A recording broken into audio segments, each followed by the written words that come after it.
Hey there, I wanted to shoot just a little quick before video here of a new arrival. This is a Star Wars trilogy, and I just wanted to grab a quick little video overview of it real quick before we get into starting to bring it back to life. It's a little rough, but I think it has a lot of potential. This came from a fellow over in Mississippi that I think it's been set in storage for, gosh, over 2 years. Check the batteries, no acid leak or anything like that, but the power board isn't installed. It's and if I look here, I can see there's that's a little bright there. There's a transistor missing, and then some burn marks around some of the others. So at minimum, it's going to need some transistors, possibly a whole nother power board, which is yeah, I think you can get for around $300. I'm going to try to revive this one though. Usually, my general rule is if I can spend 25 to 50 bucks in components and revive it, it's worth the attempt anyway. So yeah, I wanted to show the cabinet. It is filthy. Yeah, there's some dings, and I won't really do much about that. The coin door is missing, and so I'll have to do something there. The glass has a sheen of funk on it, and the play field looks to be pretty filthy. But I don't think that it's damaged in any way. I think it's just dirty. And if I'm sitting up in storage, you can see we've got up on the dot matrix display all kinds of nasty, sticky garbage, and there's sign of tape and all sorts of manner of nastiness. And looks like it was in service in 2006.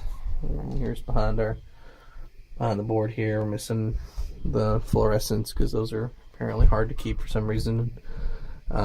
There's a handful of additional CPUs, little EEPROMs for in the machine, so that tells me they've tried switching EEPROMs a few times. So I'm not sure why, but we'll figure it out. I do know the dot matrix display works. I know the control board for that works, and all of my initial tests of the CPU are good, or at least the CPU board area were good. So I think we just have this power board problem, and then I'll show good shopping, and we'll have another Star Wars going. So anyway, wanted to show this just quick video of this thing before. It's always good to compare before and after. Did power it up with the board on, and the lower playfield lights did illuminate, but the back playfield general illumination didn't come on. The dot matrix display only came on once, and then there was most of the beneath playfield lights didn't come on, and it wouldn't really power up, it wouldn't boot, so couldn't get to the diagnostic menus. So definitely something wrong, but it is what it is. We'll see what we can do. I imagine when I'm done, this is going to be a pretty good looking machine. So thanks for watching. I'll keep you posted. Alright, so here we are. We're about the halfway mark of this Star Wars Trilogy Pinball Resurrection, whatever this is. This is the part of one of these projects where you start to, I guess the hopefulness at the beginning of the project and the newness is over, and you haven't had the chance to be able to play it yet, so there's no satisfaction. All you have is all of the times you've had to swipe your Amex to fix it. So this is the point where we get a little jaded, at least about the guy I sold it to, and in this case, or the guy that sold it to me in this case. But I think so. Just to recap, got this pin.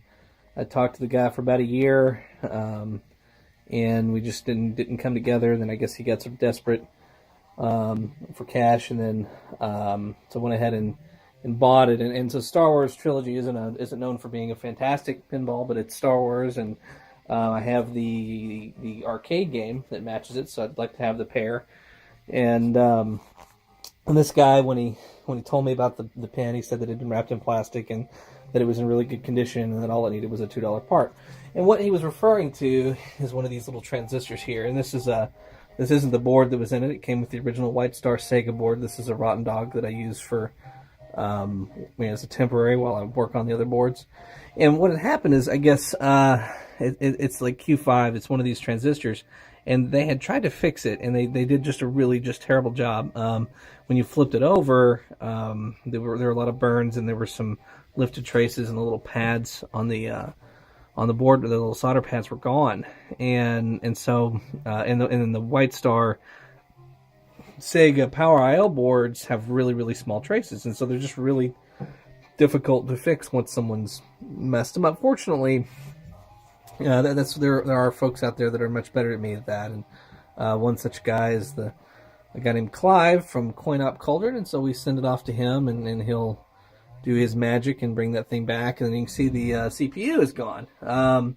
And the deal there was, of course, it was supposed to have been fine, but the CPU socket was like hot glued on, and just there was just all kinds of craziness going on. All the ROMs were the wrong version and didn't match, and so I sent that off to him, and he found a few things on it as well. And so for now though, we have this Rotten Dog board. It's a good. I think Rotten Dog makes great stuff, but it's a really good board for me to do playfield work while I'm waiting on those boards to come back from a repair. And typically, so the repair of a board, the Sega White Star Power IO board for this is about $3.99, and they do still sell it because Stern bought Sega. But and then the CPU board with ROMs runs about $4.90, $4.80 from ksarcade.net. So it's definitely worth getting them repaired at around less than $100 a piece. So that's why we bother with the repair. So anyway, I've gone through and I've stripped the playfield of the majority of the stuff, the little toys, and I've cleaned it and started adding them back. We had a broken drop target. I went ahead and replaced them all. This little TIE Fighter was broken here, and so I TIE Fighter, X-Wing, was broken here, and I found that I guess this was an actual toy made by Micro Machines in the 90s, and so there's a bunch of collectors on eBay. Found one for less than $20, and then just drilled a mounting hole in it, and so yeah, we've cleaned up the playfield about as best I could. I've added some new rubber, and we've gone in and added LEDs throughout the playfield. So when we first had the machine of the playfield that did work, only about 2/3 of the bulbs were good. And so here's what we're gonna see now. All right, so I've been recording the progress of our Star Wars Trilogy Pinball Resurrection progress, and this is the follow-up of I guess the completed project. You can see we've got the board running and all the new glass and new toys and all new awesome things going.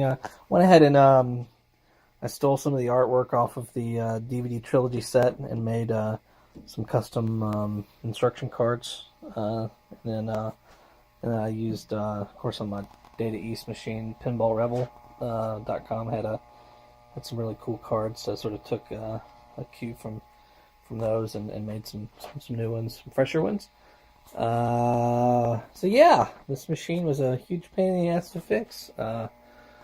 It's repaired CPU board, NPU CPU board, new ROMs, new display ROM, replaced IO power board. Oh my god, more money than I would really care to share. And at the end of the day, it's a pretty cool machine though. A few things I wish I could find, I haven't been able to find, is new ramps, the clear plastic ramps. They don't look terrible in the video screen here, but like in person, they're cloudier than I would prefer them to be, and I have not been able to get that cloud out. By comparison, here's like Indiana Jones, like you see how clear those ramps are. So if I could get really super clear ramps, that would make me happy and appease my OCD, but I don't think it's going to happen. I've not been able to find those anywhere. This thing had all kinds of crap wrong with it. So, broken playfield toys. I think I referred to this as a TIE Fighter earlier. Sorry, I may have been drinking it. X-Wing toy got replaced. I've got a spare TIE Interceptor. There was a bad switch and a bad coil in that little hurry-up hole underneath Han Solo's carbonite area. There were some bad rollover switches. Missing diode on some of the coils for the slingshots, broken targets, broken drop targets, Yeah. Oh, I don't even remember. It's just a million things. But anyway, all said and done, it's a pretty darn good looking machine now, and it is playable and fun. The new rails turned out nice. They hide some of the, of course it's too dark, but they hide some of the flaws in the side art. You know, the sound on this machine isn't that great, and I'm hoping that maybe I can upgrade the sound system and make it better, or find some alternate sound ROMs. But you know, it is what it is. And you know, so here's you know, a ball drain and a ball save. Not gonna play, just showing the machine doing its thing. I went back to the coin taker LEDs, and one thing about the coin takers is that they're ridiculously bright. And, you know, they, of course, when I'm looking on the display monitor here, they look a lot brighter than they do in person. But now this machine had these, and a lot of pinballs have these little spotlight guys, like right here. And I took all of those off because I felt like the LEDs were bright enough that those were no longer needed. So so that went ahead and pulled those off and just pulled them sort of down below the plate field and tie wrapped them off. So if someone wants to add those back later, they can. But yeah, all said and done, you know, pretty cool machine. I'm glad we got it done. I don't know if it's going to be a long-term keeper or not. We'll see how it's from a playability perspective. I've by far enjoyed the Data East, the 92 guy here. This was the one I played in high school, but you know, the Star Wars trilogy is Star Wars, so it's no slouch. We'll see how its playability holds up in a home use environment here. But anyway, wanted to show the machine and all of its doneness now that it's 100% operational, and you know, and hopefully you've enjoyed the journey and you can learn something from it. You know, if you go to buy a used pinball machine, just maybe watching this, you'll have found some things to look for, and you might be able to save yourself some hassle or some money, or both. Anyway, thanks for watching. I hope you enjoyed my little journey through pinball Star Wars hell here. And end of the day, at least from now on, we can drink some beer and play some Star Wars pinball and have fun. So, and that's what this is about. Thanks for watching. Have a good life.